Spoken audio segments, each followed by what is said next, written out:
IBC health நேயர்களுக்கு வணக்கம்.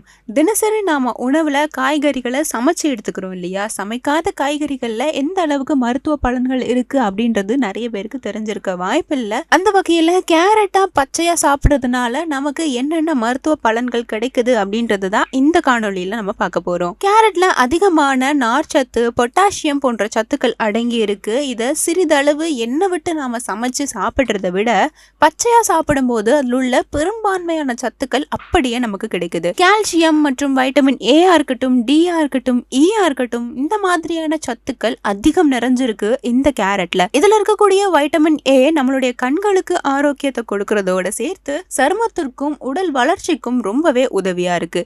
இதுல நிறைஞ்சிருக்கிற பீட்டா கேரோட்டின் நம்மளுடைய கொழுப்பை கரைக்கிற வல்லமை கொண்டது. தினமும் ஒரு கேரட் சாப்பிட்டுட்டு வந்தோம் அப்படின்னா உங்க உடம்புல இருக்கக்கூடிய தேவையில்லாத கொழுப்புகள் அகன்று குடல்ல இருக்கக்கூடிய புண்கள் எல்லாமே போயிடும். கேரட் சாற்றோட எலுமிச்சை சாறை கலந்து சாப்பிட்டீங்க அப்படின்னா ரத்த கோளாறுகள்லாம் பயங்கரமா காணாமலே போயிடுங்க. பாதி வேக வச்ச முட்டையோட கேரட் அப்புறம் தேன் இரண்டையும் கலந்து சாப்பிட்டுட்டு வந்தீங்க அப்படின்னா ஆண்மை சக்தி அதிகரிக்கும். நிறைய பேருக்கு வயிற்றுப்போக்கு, வயிற்று பொறுமல், மூலப்பவுத்திரம், வயிற்று வலி இந்த மாதிரியான பிரச்சனைகள் அதிகமா இருக்கும். கேரட்டை திப்பி இல்லாம அரைச்சு ஜூஸா நீங்க குடிச்சிட்டு வந்தீங்கன்னா இந்த மாதிரியான பிரச்சனைகள் சீக்கிரமாவே உங்களுக்கு சரியா போயிடும். நிறைய குழந்தைகள் பால் குடிக்காம அடம்பிடிப்பாங்க. அவங்களுக்கு பாலோட ஸ்மெல்லா இருக்கட்டும் அல்லது அதோட டேஸ்டா இருக்கட்டும் அதுல ஒரு விருப்பமின்மை இருந்துட்டே இருக்கும். அந்த மாதிரி குழந்தைங்களுக்கு நாம கேரட்டை மில்க் ஷேக் பண்ணி கொடுக்கலாம். இதுல கால்சியம் இருக்கிறதால எளிதா ஜீரணமும் ஆயிடும். குழந்தைங்களுக்கு பாலை நாம கொடுத்த மாதிரியும் ஆயிடும். வாயு தொல்லை அதிகமா இருக்கு உங்களுக்கு அப்படின்னா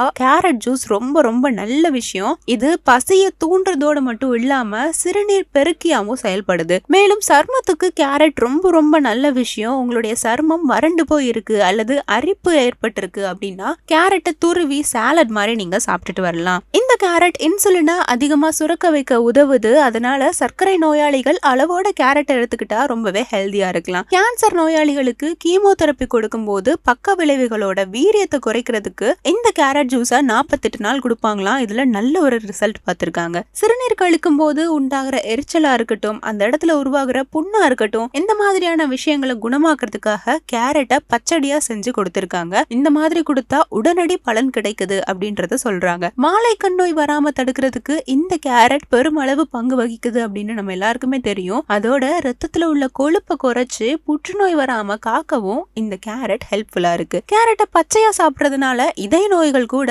வராம தடுக்க முடியுமாங்க. கொலஸ்ட்ராலை குறைக்கக்கூடிய நார்ச்சத்து இதுல அதிகமா இருக்கு. இந்த மாதிரி பல மருத்துவ குணங்கள் கேரட்டை நம்ம பச்சையா சாப்பிடும் போது நமக்கு கிடைக்குது. உடலோட உள் உறுப்புகளா இருக்கட்டும் இல்ல வெளி உறுப்புகளா இருக்கட்டும் அல்லது சருமமா இருக்கட்டும், எந்த ஒரு விஷயமா இருந்தாலும் சரி உடல் முழுவதையும் அழகாவும் ஆரோக்கியமாவும் வச்சுக்க இந்த பச்சையான கேரட், அதாவது ரா கேரட் ரொம்ப ரொம்ப யூஸ்ஃபுல்லான ஒரு விஷயம் அப்படின்னே சொல்லலாம். சோ ட்ரை பண்ணிட்டு உங்க உடல்ல என்ன மாதிரியான பாசிட்டிவ் எஃபெக்ட் இந்த ரா கேரட் காட்டுச்சு அப்படின்றத மறக்காம கமெண்ட்ஸ்ல தெரியப்படுத்துங்க. மேலும் இன்னொரு யூஸ்ஃபுல்லான வீடியோவோட நான் உங்களை வந்து சந்திக்கிறேன். அதை கரெக்டா நீங்க கேட்ச் பண்ணிக்கணும் அப்படின்னா ஐபிசி ஹெல்த் சேனலை சப்ஸ்கிரைப் பண்ணி வச்சுக்கோங்க.